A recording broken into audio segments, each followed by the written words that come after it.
The legend of Makers Mark Distillery dates back to 1784, when Robert Samuels, a Scottish-Irish immigrant, arrived in Kentucky and started making whiskey for himself and a few close friends.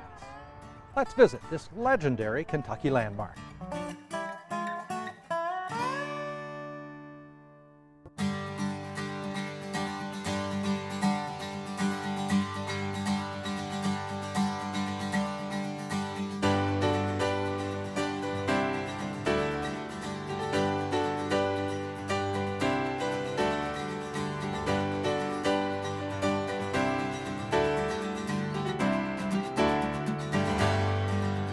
I guess if you had to identify two people that either had the stupidity or the courage to get out in front of it and say, we're going to actually try and create a bourbon that tastes good, that has a connoisseurship cues, like the imported whiskeys did, it would have been Mom and Dad. It was a hobby, so maybe they didn't take such a big business risk, but they did it, and it did in fact start in 1953. I went to the courthouse with Dad when he signed the papers, and he bought what is now our little National Historic Landmark distillery.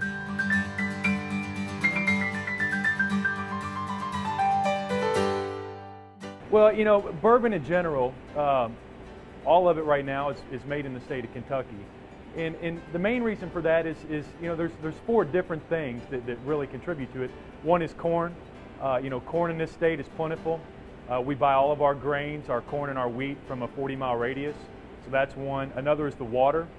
Our water source, especially here at Makers, but in Kentucky, is naturally iron-free.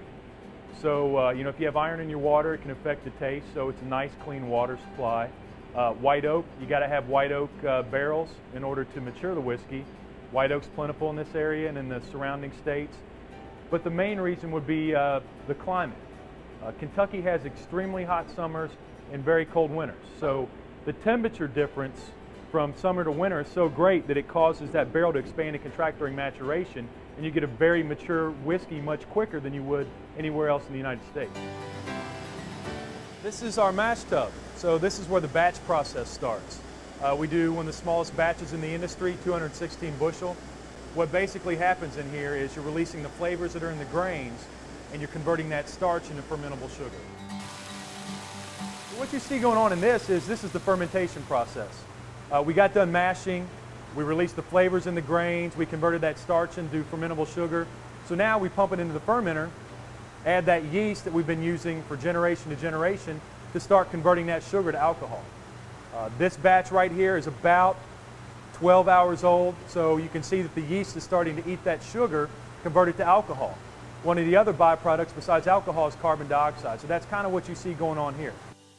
We've completed the fermentation process, so now it's time to separate that alcohol from the water grain mix.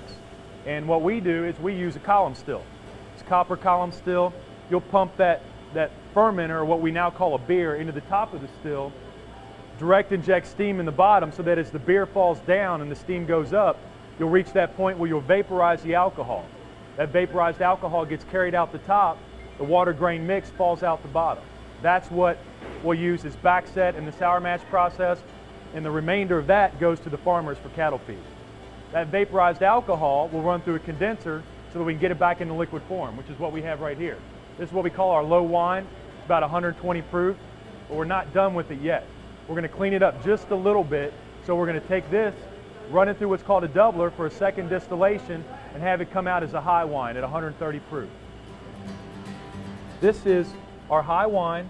This is basically done here in the distillery. This is what you call moonshine, white dog, nice clear product, and this is prior to entering the barrel.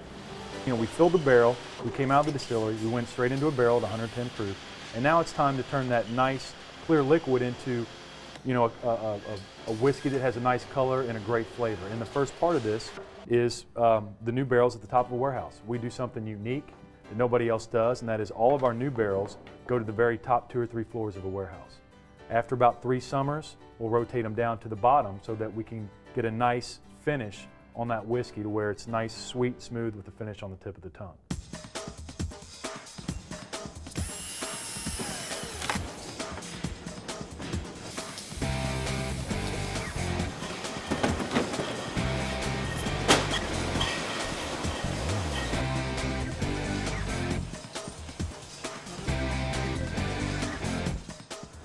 Well, we feel hand dipping is a big part of the process. It's, you know, if you automate it, everything's the same.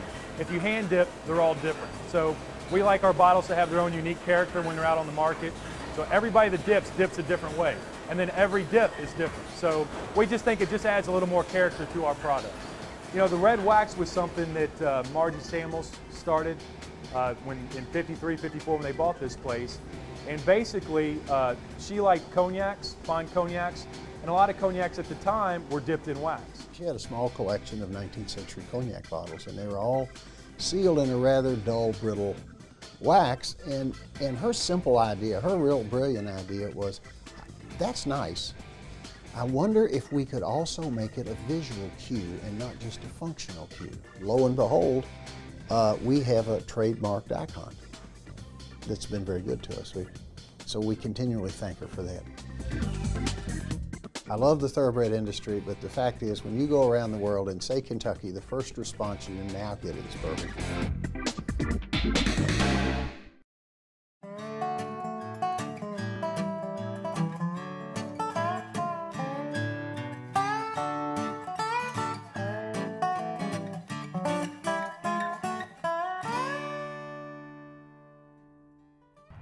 And that's our show for this week. We appreciate you watching.